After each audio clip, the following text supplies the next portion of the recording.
Hi all KPS വ്ളോഗിൻ്റെ പുതിയൊരു വീഡിയോയിലേക്ക് എല്ലാവർക്കും സ്വാഗതം. വീഡിയോയിലേക്ക് കിടക്കുന്നതിന് മുമ്പ് എൻ്റെ ചാനൽ നിങ്ങൾ ഫസ്റ്റായിട്ട് കാണുന്നവരാണെങ്കിൽ ഫസ്റ്റ് തന്നെ കയറി സബ്സ്ക്രൈബ് ചെയ്ത് ലൈക്ക് ചെയ്ത് സപ്പോർട്ട് ചെയ്ത് കാണാം. അപ്പോൾ നമുക്ക് വീഡിയോയിലേക്ക് പോകാം. ഫസ്റ്റ് തന്നെ ശ്രുതി കരഞ്ഞുകൊണ്ട് ആൻറ്റിയുടെ അടുത്ത് പോയിട്ട് പറയാണ്. അപ്പോൾ ആൻറ്റി ചോദിക്കുകയാണ്, എന്ത് പറ്റി മോളെ? അപ്പോൾ പറയാണ്, ഞാൻ സന്തോഷത്തിലായിരുന്നു ആൻറ്റി, പക്ഷേ ഇപ്പം ഞാൻ സങ്കടത്തിലായത് കാരണം എൻ്റെ അച്ഛനെ ചോദിക്കുകയാണ്. അച്ഛൻ്റെ അനുഗ്രഹം വാങ്ങിയാലേ ഈ കല്യാണം നടക്കുകയെങ്കിൽ എനിക്ക് കല്യാണം വേണ്ട ആൻറ്റി, ഞാൻ പോയേക്കാം ആൻറ്റി. അതൊക്കെ പറയുന്ന സമയത്ത് അച്ഛമ്മയോ രേവതിയുടെ അമ്മയോ ഒക്കെ ഞെട്ടുകയാണ് അവരുടെ സംസാരം കേട്ടിട്ട്. പോകാനോ? അങ്ങനെയൊന്നും പറയാതെ മോളെ. ചന്ദ്ര ദേഷ്യപ്പെട്ടു. സുധി, ആരാ ഇവളുടെ അച്ഛനെ പറ്റി ഇപ്പോൾ പറഞ്ഞത്? ഞാനല്ല അമ്മേ, ദേ ഇവരാ എന്ന് പറഞ്ഞിട്ട് അവരെ കാണിച്ചു കൊടുക്കുകയാണ്. ചന്ദ്ര വന്നിട്ട് ചോദിക്കുകയാണ് രേവതിയോട്, രേവതി എന്താ ഇവിടെ നടക്കുന്നേ? അപ്പോൾ രേവതിയുടെ അമ്മ പറയാണ്, ചേച്ചി ശ്രുതിയെ ഈ വേഷത്തിൽ കാണാമെന്ന് അവളുടെ അച്ഛന് ആഗ്രഹം കാണില്ലേ, അതുകൊണ്ടൊന്ന് വിളിക്കാൻ പറഞ്ഞതാ. അപ്പോൾ ചന്ദ്ര പറയാണ്, ആഗ്രഹമുണ്ടെന്ന് നിന്നോട് അയാൾ പറഞ്ഞോ? അപ്പോൾ അച്ഛമ്മ ഇടപെട്ടു. ചന്ദ്രേ, ലക്ഷ്മി അങ്ങനെ പറഞ്ഞു, പക്ഷേ അതിനിപ്പോൾ എന്താ കുഴപ്പം? ഇവളെന്തിനും ഇതൊക്കെ പറയണം? നോക്ക്, നല്ലൊരു ദിവസമായിട്ട് ശ്രുതിയെ കരയിച്ചില്ലേ? ഇവളിപ്പോൾ അച്ഛനെ വിളിച്ചാലും വിളിച്ചില്ലെങ്കിലും അനുഗ്രഹം വാങ്ങിച്ചാലും വാങ്ങിച്ചില്ലെങ്കിലും അത് നിനക്കെന്താ? അന്ന് വീട്ടിൽ വെച്ച് തന്നെ നീ ഇവളോട് ഓരോന്ന് പറയുന്നുണ്ടായിരുന്നു. നീ എന്തിനാ ഇവളുടെ പുറകെ വന്ന് ഇവളെ ദ്രോഹിക്കുന്നേ? ഈ വിവാഹം നടക്കരുത് എന്നാണോ നിന്റെ മനസ്സിൽ? അയ്യോ ചേച്ചി, അങ്ങനെയൊന്നും പറയല്ലേ. അപ്പോൾ ചന്ദ്ര ചോദിക്കാണ്, നിന്റെ മകള് പറഞ്ഞിട്ടാണോ നീ ശ്രുതിയെ വിഷമിപ്പിക്കുന്നത്? അച്ചമ്മ പറയാണ്, ചന്ദ്രേ നിർത്ത്. ലക്ഷ്മി മാത്രമല്ല, ഞാനും ശ്രുതിയോട് പറഞ്ഞിരുന്നു. നീ ഇങ്ങനെയൊക്കെ പറയാൻ മാത്രം എന്താ ഉണ്ടായത്? അപ്പോൾ ചന്ദ്ര, നമ്മളെ കാര്യത്തിൽ ഇവളെന്തിനാ ഏർപ്പെടുന്നേ? വിവാഹം കഴിഞ്ഞതിന് ശേഷം വിളിക്കാമെന്ന് ഞാൻ പറഞ്ഞതല്ലേ. അച്ചമ്മ, ഇവിടെ നമ്മൾ നിങ്ങൾ എന്നൊന്നും ഇല്ല, എല്ലാവരും ഒരു കുടുംബ. കരഞ്ഞുകൊണ്ടിരിക്കുന്ന ശ്രുതിയുടെ അടുത്ത് അച്ചമ്മ പോയി. ശ്രുതി, കരയാൻ മാത്രം ഇപ്പോൾ ഇവിടെ എന്താ ഉണ്ടായേ?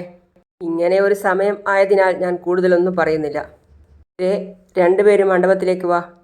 വരാനല്ലേ പറഞ്ഞേ, വാ എന്ന് പറഞ്ഞ് അവർ രണ്ടുപേരും പോയി അവിടുന്ന്. അപ്പോഴേക്കും രേവതിയുടെ അമ്മയും പിന്നാലെ പോയി.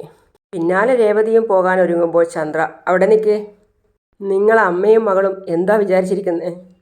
ഈ കല്യാണം നല്ല രീതിയിൽ സന്തോഷത്തോടെ നടക്കരുത് എന്നാണോ നിൻ്റെയും നിൻ്റെ അമ്മയുടെയും മനസ്സിൽ? എൻ്റെ അമ്മ തെറ്റൊന്നും പറഞ്ഞിട്ടില്ല, കല്യാണം നല്ല രീതിയിൽ തന്നെ നടക്കണമെന്നാണ് എൻ്റെ അമ്മയുടെ മനസ്സിൽ. അത് മനസ്സിലായി. ഇനി ശ്രുതിയോട് സംസാരിക്കരുത് എന്ന് പറഞ്ഞേക്കണം നിൻ്റെ അമ്മയോട്. സംസാരിച്ചാൽ എല്ലാത്തിനെയും പിടിച്ച് പുറത്തിടും ഞാൻ. ദരിദ്രവാസികൾ. നീ ഒരു ദാരിദ്ര്യം പിടിച്ചവൾ, അതിൻ്റെ കൂടെ കൂട്ടത്തോടെ വന്ന് കയറിയിരിക്കുക. കുടുംബം മുഴുവൻ മനുഷ്യൻ്റെ സന്തോഷം കെടുത്താൻ. രേവതി പകച്ചു നിന്നുപോയി ആ സംസാരം കേട്ടിട്ട്. പിന്നെ കാണിക്കുന്നത് മീരയെയും ശ്രുതിയെയുമാണ്. അപ്പോൾ ശ്രുതിയോട് മീര ചോദിക്കുകയാണ്, നീ ഫോണിൽ പറഞ്ഞതൊന്നും ശ്രുതി കേട്ടില്ലല്ലോ അല്ലേ? ഇല്ല. അത് നന്നായി. ഇനി ശ്രുതിയോട് സത്യം പറയണ്ട. ഈ കല്യാണം നടക്കുകയടി, ഒരു തടസ്സവും ഉണ്ടാവില്ല. അപ്പോൾ ശ്രുതിയോട് പറയണ്ടേ? പറയണ്ട. നീ അബദ്ധമൊന്നും കാണിക്കാതെ ശ്രുതി. കിട്ടിയ നല്ലൊരു ജീവിതം കളഞ്ഞു കുളിക്കാതെ. നവീൻ വന്നാൽ എന്തു ചെയ്യും? എനിക്ക് തോന്നുന്നു ഇനി അവൻ വരില്ല എന്ന്. ഒരുപക്ഷെ വന്നാലോ? നീ ക്ഷേത്രത്തിന് മുന്നിൽ ചെന്ന് നിൽക്കണം. അവൻ വന്നാൽ നീ ക്ഷേത്രത്തിലേക്ക് കടത്തിവിടരുത്. എന്തെങ്കിലും കാരണം പറഞ്ഞ് നീ അവനെ തല്ലിയാൽ മറ്റെല്ലാവരും ചേർന്ന് അവനെ തല്ലും. അപ്പോൾ അവൻ ഇവിടുന്ന് ഓടിപ്പോകും. അപ്പോൾ മീര പറയാണ്, ഐഡിയ കൊള്ളാം, പക്ഷേ വർക്കൗട്ട് ആവുമോ? ആകും. ശരി, എന്നാൽ ഞാൻ ചെന്ന് നോക്കിയിട്ട് വരാം. ദേ ശ്രുതി വരുന്നുണ്ട്. ശ്രുതി വന്നിട്ട് ചോദിക്കുകയാണ്, അവൾ സാരിയൊക്കെ ശരിയാക്കുന്ന സമയത്ത് ഞാൻ ഹെൽപ്പ് ചെയ്യണോ? അപ്പോൾ മീരേ, ഒന്നങ്ങോട്ട് മാറിക്കേ. അയ്യോ വേണ്ട വേണ്ട വേണ്ട വേണ്ട ശ്രുതി വേണ്ട എന്ന് ശ്രുതി പറയാണ്. അപ്പോൾ അവൻ പറയുന്നു, വേണം എന്ന് പറഞ്ഞവൻ സാരിയുടെ ചുരുക്കമൊക്കെ റെഡിയായി കൊടുക്കുകയാണ്. അത് കണ്ടുകൊണ്ട് വരികയായിരുന്നു ബാമയും അമ്മയും. അപ്പോൾ കണ്ടപ്പോൾ തന്നെ വിളിച്ചു, ഏയ് ശ്രുതി, എന്തായി കാണിക്കുന്നേ? അത് അല്ലമ്മേ, ശ്രുതിയുടെ സാരി അതൊക്കെ കല്യാണം കഴിഞ്ഞിട്ട് മതി. മോളെ, ഇവനൊരു കഥയില്ലാത്തവനാ, അതൊന്നും മോള് കാര്യാക്കണ്ട. വാടാ വാ. ശ്രുതി മനസ്സിൽ വിചാരിക്കുകയാണ്, ഭഗവാനെ, ഈ കല്യാണം നല്ല രീതിയിൽ തന്നെ നടത്തിത്തരണം, തടസ്സമൊന്നും ഉണ്ടാക്കരുതേ. പിന്നെ കാണിക്കുന്നത് സച്ചിയെയും നവീനെയുമാണ്. നവീൻ കോളിൽ തന്നെയാണുള്ളത്. എന്നിട്ട് പറയാണ്, ഇന്നേ വരെ ഞാൻ അവളുടെ ഫോണിലുള്ള ഫോട്ടോ മാത്രം നോക്കിയാണ് ആസ്വദിച്ചിരുന്നത്. ഇന്ന് ഞാൻ അവളെ നേരിൽ കണ്ട് രസിക്കും. ലോഡ്ജ് മുറിയിൽ വെച്ച് എന്ന് പറഞ്ഞിരിക്കുകയാണ്. ആർക്കും അവളെ രക്ഷിക്കാൻ കഴിയില്ല. സച്ചിടക്ക് നവീനെ തിരിഞ്ഞു തിരിഞ്ഞ് നോക്കുന്നുണ്ട്. അപ്പോൾ നവീൻ വീണ്ടും പറയാണ്, ഇന്നത്തെ ദിവസം നമ്മളുടേതാടാ. ഫോൺ കട്ട് ചെയ്തു. നവീൻ സച്ചിയോട് പറയാണ്, ഏയ് മാഷേ, നല്ലൊരു പ്രണയഗാനം വെക്ക്. അപ്പോൾ സച്ചി പറയുന്നു, സ്പീക്കർ കംപ്ലൈൻറ്റാ സാറേ. അതൊക്കെ ശരിയാക്കണ്ടേടോ. ശരി, ഞാൻ എൻ്റെ ഫോണിൽ പാട്ട് കേട്ടോളാം. സച്ചിയോട് പറയാണ്, ഇന്നെൻ്റെ ലൈഫിൽ വളരെ പ്രധാനപ്പെട്ടൊരു സംഭവം നടക്കാൻ പോവുക. എടോ, വണ്ടി ഒന്ന് വേഗത്തിൽ വിട്. എന്നെ പെട്ടെന്ന് നീ അവിടെ എത്തിച്ചാൽ നിനക്ക് ഞാൻ എക്സ്ട്രാ പൈസ തരാം. എക്സ്ട്രാ പൈസ ഒന്നും വേണ്ട സാറേ, പറഞ്ഞ കാശ് തന്നാൽ മതി. ഇത് സ്കൂൾ ഏരിയ, ഈ സ്പീഡിലേ പോകാൻ പറ്റൂ. വീണ്ടും നവീൻ അവളുടെ ഫോട്ടോ എടുത്ത് നോക്കുകയാണ്. എന്നിട്ട് പറയാണ്, കൊച്ചു കള്ളി. പിന്നെ കാണിക്കുന്നത് വിവാഹ മണ്ഡപമാണ്. എല്ലാവരും നല്ല സന്തോഷത്തിലാണ്. എല്ലാവരും മണ്ഡപത്തിലേക്ക് വരികയാണ്. അതിൻ്റെ കൂടെ ശ്രീകാന്ത് ഫോട്ടോസൊക്കെ എടുക്കുന്നുണ്ട്. രണ്ടുപേരും മണ്ഡപത്തിൽ കയറി അവിടെ ഇരുന്നു. അവൾ എണീറ്റു നിന്നു. മാല വാങ്ങിച്ചു ശ്രുതിയുടെ കഴുത്തിൽ ഇട്ടു. ശ്രുതി അവളുടെ കഴുത്തിലും മാല ഇട്ടു.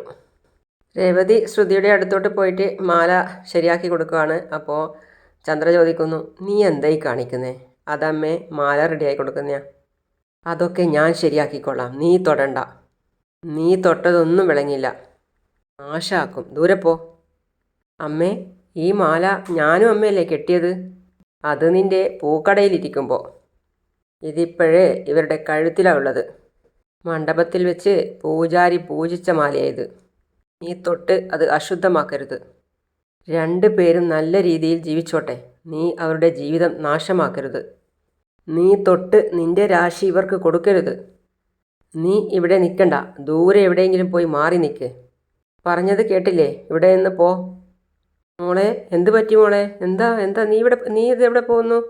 ഒന്നുമില്ല അമ്മേ എന്ന് പറഞ്ഞ് അമ്മയുടെ കൈ തട്ടി മാറ്റിയിട്ട് അവൾ ഉള്ളിലേക്ക് പോകാൻ പോവാണ്.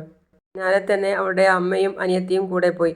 അപ്പോൾ അച്ഛമ്മ ഇതൊന്നും ശ്രദ്ധിക്കുന്നില്ല. കാരണം എന്ന് വെച്ചാൽ അച്ഛമ്മ ഫോട്ടോസൊക്കെ നോക്കുകയാണ് ശ്രീകാന്തിൻ്റെ കൂടെ കൂടിയിട്ട്. അവർ പോയത് കണ്ടപ്പോൾ അവളുടെ ആങ്ങളെയും കൂടെ പോയി. എന്നിട്ട് ചന്ദ്ര തന്നെ മാലയൊക്കെ റെഡിയാക്കി കൊടുക്കുകയാണ്, ഒന്നും അറിയാത്ത ഭാവത്തിൽ. പിന്നെ കാണിക്കുന്നത് നവീനെയാണ്. നവീൻ വീണ്ടും ഫോണിൽ പറയാണ്, അവളെ വേണ്ടത്ര ഉപയോഗിക്കൂടാ ഞാൻ, എന്നിട്ട് വേണ്ടാത്ത കറിവേപ്പില പോലെ വലിച്ചെറിയും ഞാൻ. പിന്നെ അവളെ ആര് വേണമെങ്കിലും എടുത്തോട്ടെ. എന്താ സംശയം? ഞാൻ അവളെ കൊണ്ടുവരും. സച്ചി വീണ്ടും ശ്രദ്ധിക്കുകയാണ്. അവളുടെ റിമോട്ട് കൺട്രോള് ഇപ്പം എൻ്റെ കയ്യിലാണ്. ഞാൻ എന്ത് പറയുന്നോ ഇപ്പം അതവൾ അനുസരിക്കും. അതെന്ത് ചോദ്യാടാ? അവളെ ഇപ്പം നമ്മളെ പൊതു സ്വത്താ. നിനക്ക് ഞാൻ അവളെ ഷെയർ ചെയ്യാം. സച്ചിക്ക് നല്ല കലിപ്പ് വരുന്നുണ്ട്. അപ്പോൾ സച്ചി സ്പീഡ് കുറച്ചിട്ട് പറയാണ്, സച്ചി വേണ്ട, നീ നിയന്ത്രിക്ക്, ഇത് വാടകക്കാരാണ്. തൽക്കാലം നീ അവനെ വിട്ടേക്കടാ, റിലാക്സ്. നീ റൂം ബുക്ക് ചെയ്തല്ലോ അല്ലേ? നവീൻ പറയാണ്. സച്ചി അരിശത്തോടെ എല്ലാം കേട്ട് നിന്നിട്ട് ദേഷ്യം പിടിക്കുന്നുണ്ട്. സച്ചിയോട് അവൻ ചോദിക്കുന്നു, എന്താടാ? ഏയ് ഒന്നുമില്ല, നീ വണ്ടി വിട്. ഇല്ലില്ല, നിന്നോടല്ല, ഞാനിവിടെ ഡ്രൈവറോട് പറഞ്ഞതാ. ഞാൻ അവിടെ എത്തിച്ചേരാൻ പോവുക. അച്ഛമ്മ വിഷമത്തോടുകൂടി ഫ്രണ്ടിൽ വന്ന് നിൽക്കുകയാണ്. അപ്പോൾ അച്ഛൻ വന്നിട്ട് ചോദിക്കുന്നു, എന്താ അമ്മേ ഇവിടെ നിൽക്കുന്നേ? എടാ, സച്ചിയെ കണ്ടില്ലല്ലോ. രേവതി ഫോൺ വിളിച്ചപ്പോൾ പെട്ടെന്ന് വരാമെന്ന് പറഞ്ഞതാ. ഇപ്പോൾ വരും അമ്മേ. എന്നിട്ട് രേവതി എവിടെ? ഇത്രയും സമയം ഇവിടെ ഉണ്ടായിരുന്നല്ലോ. എവിടെ പോയതായിരിക്കും? ചിലപ്പോൾ ആ മണ്ഡപത്തിൽ പൂ കെട്ടാൻ വേണ്ടി പോയതായിരിക്കും അമ്മേ. ബാമ വന്നിട്ട് ചോദിക്കുകയാണ്, നീ രേവതിയെ എന്ത് പറഞ്ഞിട്ടാണ് ഇവിടുന്ന് വിട്ടത്? അവൾ കരഞ്ഞിട്ടാണല്ലോ പോയത്. അപ്പോൾ ചന്ദ്ര പറയാണ്, അതൊക്കെ അവളുടെ അഭിനയ. എവിടെയെങ്കിലും പോട്ടെ. എൻ്റെ മോൻ്റെ കല്യാണത്തിന് അവൾ ഇല്ലാതിരിക്കുന്നതാണ് നല്ലത്. ഇവരുടെ ഈ സംസാരമൊക്കെ കേൾക്കുമ്പം തന്നെ ശ്രുതിക്ക് വിഷമാകുന്നുണ്ട്. സച്ചി ഒറ്റ ബ്രേക്ക് ഇടൽ. അപ്പോഴേക്കും നവീൻ്റെ മുഖം പോയി അടുത്ത സീറ്റോടടിച്ചു. എന്നിട്ട് പറയാണ്, എന്തിനാടാ ആളെ കൊല്ലുന്നത്?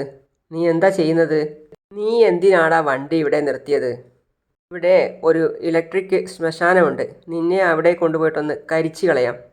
സച്ചി വണ്ടിയിൽ നിന്നും ഇറങ്ങി ഇപ്പുറത്തേക്ക് വന്നിട്ട്, ഇറങ്ങടാ വെളിയിൽ, ഇറങ്ങ്.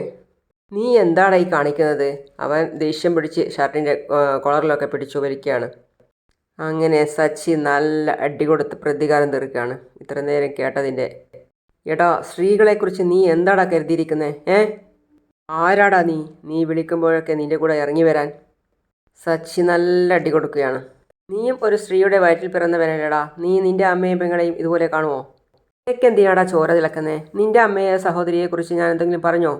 എടോ, ഒറ്റ തന്തയ്ക്ക് പിറന്നവനാടാ ഞാൻ.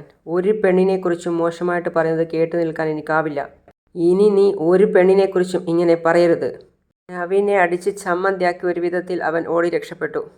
അപ്പോൾ സച്ചിക്ക് അച്ഛൻ്റെ കോൾ വന്നു. എവിടെയാടാ നീ പെട്ടെന്ന് വരാമെന്ന് പറഞ്ഞിട്ട് പോയതല്ലേ? എടാ മുഹൂർത്തായി, ഇപ്പം താലികെട്ട് നടക്കും. ഞാനിവിടെ അടുത്ത് തന്നെ ഉണ്ടച്ചാ. ഓട്ടം പിടിച്ച ഒരുത്തൻ ഫോണിൽ ഏതോ ഒരു പെണ്ണിനെക്കുറിച്ച് അനാവശ്യം പറഞ്ഞു. എനിക്കത് സഹിച്ചില്ല. ഞാൻ അവനെ പിടിച്ചിറക്കി. എന്നിട്ട് തല്ലി അല്ലേ? തല്ലി. അവനെ ഓടി രക്ഷപ്പെട്ടു. അവനെ പിടിക്കാനായിട്ട് പുറകെ ഓടുമ്പോഴാണ് അച്ഛൻ വിളിച്ചത്. നീ കൂടുതൽ പ്രശ്നമൊന്നും ഉണ്ടാക്കാതെ ഇങ്ങോട്ട് വരാൻ നോക്ക്. പെട്ടെന്ന് വാ. ഞാൻ വരാം. ആ ശരി.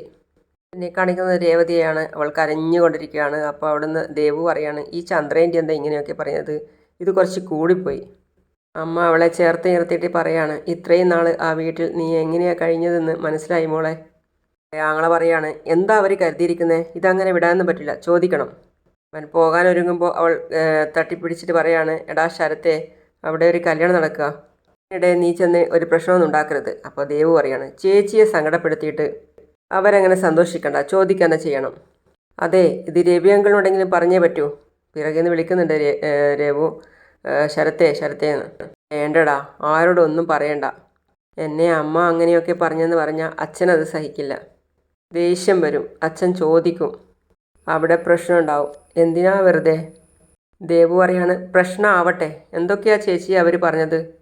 വിട് മോളെ, ഇതെൻ്റെ തലയിലെഴുത്താ. ഇങ്ങനെയൊക്കെ കേൾക്കാൻ വിധിക്കപ്പെട്ടവളാ ഞാൻ. അങ്ങനെ സമാധാനിക്കാം. നമ്മൾ കാരണം കല്യാണ ചടങ്ങ് അലങ്കോലാവരുത് എന്ന അമ്മ പറയാണ്. ഒന്നും ചോദിക്കുകയും പറയുകയും ഒന്നും വേണ്ട, കല്യാണം നടക്കട്ടെ. പിന്നെ രേവതി ചിന്തിക്കുകയാണ്, രണ്ട് പേരും നല്ല രീതിയിൽ ജീവിച്ചോട്ടെ. നീ അവരുടെ ജീവിതം അലങ്കോലമാക്കരുത്. നീ തൊട്ട് നിന്റെ രാശി ഇവർക്ക് കൊടുക്കരുത്. അങ്ങനെ രേവതിയെ സങ്കടപ്പെടുത്തിയിട്ടാണ് വിവാഹം നടക്കുന്നത്. അങ്ങനെ ഇന്നത്തെ ഭാഗം ഇതുകൂടെ അവസാനിക്കുകയാണ്. അപ്പോൾ നാളെ അടുത്ത വീഡിയോ ആയിട്ട് വരുന്നതാണ്. അതുവരേക്കും സീ യു ഓൾ.